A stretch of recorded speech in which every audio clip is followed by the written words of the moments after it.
Okay, good morning, Dean Harris. How are you doing? Hey there, Valentina. I'm well, and yourself?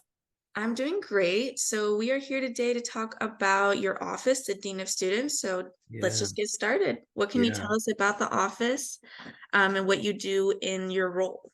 for sure. The Dean of Students Office, we pretty much exist as to support students that might be having any type of difficulty, any type of hardship, find support and resources on campus. It could be anything from I don't know where I fit in on campus to I'm having some family issues, some financial hardships, whatever the case may be. And our job is essentially be that advocate and support to kind of get you connected to the on-campus resources, the off-campus resources that's going to best meet your needs. That's awesome. When I think of the Dean of Students office, I think of like the principal's office in high school. Yeah, But that's not really what your office is, but it kind of serves a similar role. How can you like compare that and explain to students why it's different than the high school experience? yeah, that's a good question. So yeah, the Dean of Students Office is not about getting people in trouble. It's not about you getting in detention and all that type of stuff, right? Doesn't happen in college. However, our role is to kind of serve as a support system. Have you ever personally, either yourself or you have friends who's like, man, I went to this office and they sent me to this office and they sent me to this office and like nobody can help me. Nobody can give me what I need, Yeah. right? And so our hope is to try to eliminate some of those barriers and challenges that students struggle with to get access to information and to really call up the office themselves or to walk them over to the place that they need to be to make sure that barrier is not happening. And so many times if the dean of students office is reaching out on behalf of a student, because of the office and the nature of our office, people are more inclined to support students. And so I always tell students, say, if you have any type of issue, any type of difficulty, you lose a loved one when you're in school, you have some academic challenges with your professor, you need uh, any type of emotional or mental health support, whatever the case may be, start with us, and then we'll make sure that you get connected to the right place. Awesome. That brings me to my next question. When do you feel is the best time to reach out to the Dean of Students office? And is there like a particular time, mostly when in your first year, in your last year, when you're struggling? What do you think? Yeah, yeah, good question. Literally anytime is okay. I would always advocate that the earlier the better. Many times students feel like there's other people who probably need that resource more than I do, or I'm not really sure if y'all can help me or not, so I'll rather not reach out, or it's not that bad yet. I'll wait till it gets worse. Like the earlier we're able to provide the intervention, the more successful you'll be academically, the more successful you'll be in trying to navigate whatever type of issue that you're going through. So I would say the earlier the better. The moment something happens, let us know. We have a lot of resources, a lot of tools at our disposal to be able to get students connected.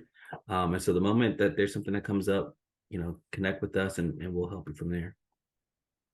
That's really great. And I feel like a lot of students don't understand what kind of situations you can go to this office for. Can you Yeah. elaborate more on that? Like, what specifically, if I'm a student, I walk into your office, what are the types of things that you will hear students talk about that they need help with? hmm Literally anything from um I am brand new to campus. I don't have any friends. I don't know how to get involved. I don't know where my classes are. I don't know where this office is to experiencing homelessness and food insecurity to I got injured physically and I'm having some transportation issues with my car, or I have a medical appointment. I'm going to miss class. I don't know what I should do. Any type of issue, mental health, physical health, financial issue, you can connect with us. And if we're not the office that provides the actual solution, we're at least able to kind of get you pointed in the right direction to the people who can, and oftentimes help expedite some of those processes so you're not waiting, to get the support that you need. Right. So you kind of just basically help students with whatever comes in their way. Where do I get them to? Where do they need to go to get their help?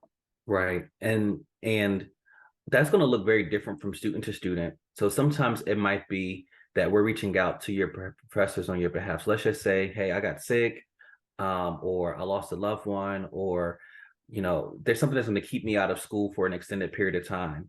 Our office has a process that's called an excused absence. So if you know that you're going to be absent, you can let our office know and we'll reach out to your professors. That way, those absences aren't counted against you. Typically, they require that you submit some type of like documentation. So, a doctor's note or an obituary or something along those, a police report, something that indicates that you actually had this circumstance happen. And then once we get that, we'll reach out to your professors. Typically, the professors have discretion when it comes to how they work with students, but 9.5 times out of 10, if our office reaches out to say, hey, we can verify that Valentina has been going through this difficult time and just like that you take that into consideration and working with her, that they're really great colleagues to work with and they'll do whatever they can to support you. That's awesome. Mm-hmm. That leads me also to my next question though. If I'm going through something that is happening ongoing through my semester, Yeah. let's say that I don't know if I'm going to be able to finish my classes, what Mm-hmm. can your office help me with? Yeah. So there's a couple different things I think, a couple different ways in which I see that playing out. The one um, can be just simply reaching out to the professor to say, hey, we can verify that Glenn is experiencing these hardship circumstances. Are you willing to work with this student in any particular way? And sometimes just that open door. So the student feels like they don't want to have to tell their story 5 and 6 times to all of their professors. And Yeah. so just us being able to have that initial conversation with them and then to be able to advocate on their behalf is one way. Other times we might advocate or ask if an incomplete would be appropriate. And an incomplete is pretty much a verbal agreement between the student and the professor to kind of put the class on pause and finish it at a later time. And typically they have up to one semester to complete that work before the incomplete changes to an F. So when grades come out, instead of receiving an A, B, C, D, etc., they receive an I. That I is just a temporary placeholder. And then once you make up that work, the I would then be replaced by whatever grade you would have earned. And that doesn't impact your GPA. Then there are other times where a student just like, man, like I'm just really not in a position where I'm able to complete the semester and I don't want my GPA to be impacted. Or maybe it's just one or two particular classes that this hardship really impacted for whatever reason. Our office is able to do a hardship withdrawal. And so to kind of provide some context, every semester there's a withdrawal deadline. And that withdrawal deadline, if a student withdraws from a class before the withdrawal deadline, it shows up as a W, doesn't have any impact on their GPA. If they withdraw after the withdrawal deadline, it shows up as a WF, pretty much shows up on your GPA the same way that an F would. So a hardship withdrawal, whether it be for one class or all of your classes, allows you to be withdrawn from that class the same way it would be as if you withdrew before the deadline. And so your GPA is not impacted. And so we're able to process that for a student even up until the semester is over, so long as they don't complete the class. So once you take a final or once you submit that final assignment, you're no longer eligible to do a hardship withdrawal, but everything up until that point, we will be able to support you with. Awesome. I also have another question then. If let's say I'm not the one experiencing a hardship or something in my life that's impeding my academic success, but I know of somebody who is, Yeah. what can I do? How can your office help me get help to that person? Yeah. So I think kind of the heart of that question is how do I get in contact with you? And so there's several different ways in which you can get in contact with us. There's a Dean of Students office representation pretty much on every campus except Blue Ridge currently. But they have great support staff there as well. So you can just walk into the Dean of Students office and on the Gainesville campus, we're in the Student Center, Suite 201. And so if you are familiar with academic advising or the admissions office, we're right over there. You can call us, you can email us, but a lot of folks have been using our flight support form, and this is a way in which you can refer yourself to say, hey, I need some help and I don't know where to get started, or hey, I have a friend who I'm really concerned about who I think is going through a difficult time and they need some support too. Let me share my screen really quickly, and I'll show you exactly what I mean. So, can you see this? Yes. All right. So this is just the Dean of Students homepage, and on here, the first thing that you do is it says flight support. Get support for UNG Nighthawk. Support starts here, and once you click on this form, you'll be able to kind of fill out some general information for yourself and who it is that you're concerned about, whether you're concerned about yourself or you're concerned about a roommate, a friend, etc. And then you'll be able to kind of see here, here's a lot of the different things that we support students with, whether it be through anxiety, through emotional distress, foster care, housing concerns, mental health, physical health. So you can let us know what your concerns there are, and then be able to kind of describe in more detail, um, the circumstances and what's going on there. And then once you submit this form, it'll come directly to our office. And someone from either myself or one of my colleagues will be able to then follow up to say, hey, we got your concern. We want to see how we can help. And so most of the time we'll set up a time to call them or Zoom them or Teams them or whatever is most convenient, just to kind of learn a little bit more and see how we can assist.